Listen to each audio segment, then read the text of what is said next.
As a part of the San Luis Obispo County, Paso Robles in Central California is a very popular spot for military aircraft sightings, such as this MV-22 Osprey. There are several military bases in the surrounding area of Paso Robles, and so military aircraft of all different types can be seen training in the area frequently. But if you're ever in this area and are suddenly struck with the urge to get an up-close look at these aircraft, the best place to do that would be the Estrella Warbirds Museum. This museum is located on the grounds of the Paso Robles Municipal Airport and is dedicated to the preservation and restoration of military aircraft, vehicles, and memorabilia, and more, but we'll get to that in a minute. The inside of this museum is packed. There is so much to see here, from scale models of different aircraft types, to different military uniforms, to history. There is a lot to see here. The museum was founded in 1992 by Gary Coripo, and since then it has grown to become one of the largest museums of its kind on the West Coast.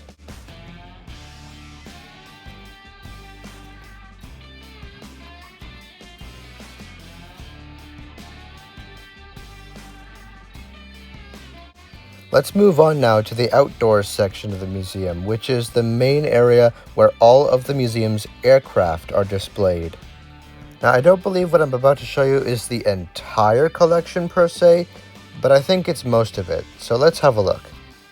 First up, we have the Sikorsky H-19 Chickasaw. This has the distinction of being the U.S. Army's first true transport helicopter, and it played an important part during the Korean War, as it would end up being the primary search and rescue and medical evacuation helicopter to be used during the conflict by the Americans. Before being purchased in the late 50s by the U.S. Army and Marine Corps, the H-34D Choctaw was also known as the HSS-1 Seabat and the HUS-1 Seahorse. This next aircraft, the F-8K Crusader, became known as the final American fighter to be built with the machine guns as its primary weapon. It would later go on to claim the best kill ratio of any American-type fighter during the war in Vietnam. The A-7 Corsair II was a lightweight attack aircraft that was built in the 60s to supplement and replace the A-4 Skyhawk, which we'll see in a minute. The T-33 Shooting Star is a subsonic American jet trainer. It made its first flight in 1948. The Grumman A-6E Intruder was a carrier-capable attack aircraft used by the Navy and Marine Corps from the 60s through to the late 90s. The A-4 Skyhawk is a subsonic, single-seat, carrier-capable attack aircraft developed for the Navy and the Marine Corps in the early 50s. They played key roles during the Vietnam War and the Falklands War, and can even still be seen in use today. This is the B model of the infamous F-16 Fighting Falcon, also known as the Viper. The B model is essentially a two-seater variant that was initially meant to be a trainer, but ended up retaining its combat capabilities. Next to this F-5 Tiger II is the F-4 Phantom II.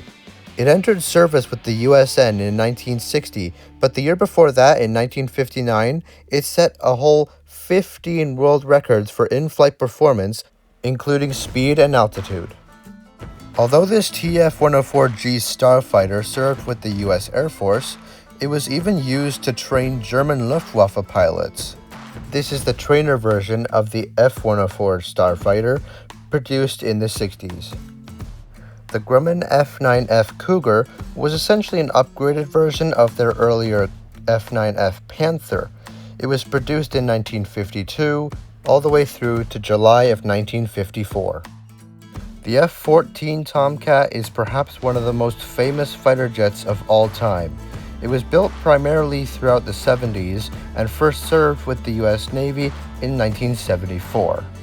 The North American F-86 Sabre was developed during the Korean War as an answer to the Russians' MiG-15, and it was very successful with a victory ratio of 10-1, shooting down a total of 792 MiGs. This is perhaps the most famous helicopter, maybe ever, the Bell UH-1D Huey. It was the first turbine-powered helicopter to enter military service, and it did so in 1960. Moving away from aircraft, there were also quite a few ground vehicles on display outside here. Now, I know significantly less about these, so if any of you watching know something that you'd think I'd like to know about these, take a good look at what you think these may be and put them in the comments, because I'd love to hear from you. Sticking with ground vehicles, but moving away from the military as a whole, the Woodland Auto Display features a plethora of vintage, classic, and historic vehicles, and so many race cars as well. It's very cool. Now, my dad's a bit of a petrol head, so I know for a fact he enjoyed this quite a lot. And you know what? I did too, because honestly, the last thing I expected to see when visiting a military aviation museum was NASCAR. But lo and behold, they do have NASCAR, and quite a lot of it.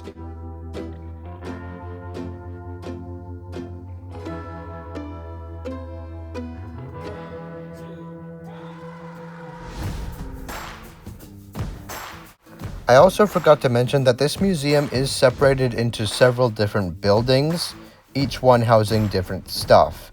This is the third one that we're visiting, and it has more military vehicles in it. So even though it's called the Estrella Warbirds Museum, this place has a lot more to offer than just planes. There's something for everyone here. Again though, my strength lies in military aircraft, so if any of you know anything about these ground vehicles that you think I'd like to know, again, feel free to go and have some fun in the comments.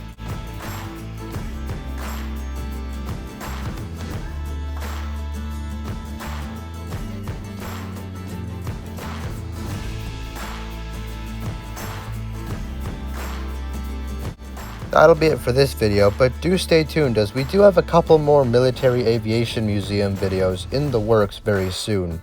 If you want to see another one, go and check out a previous video I did where I was in Oregon and paid a visit to the Tillamook Air Museum. That'll do it for this one. Stay tuned, and I'll see you in the next one.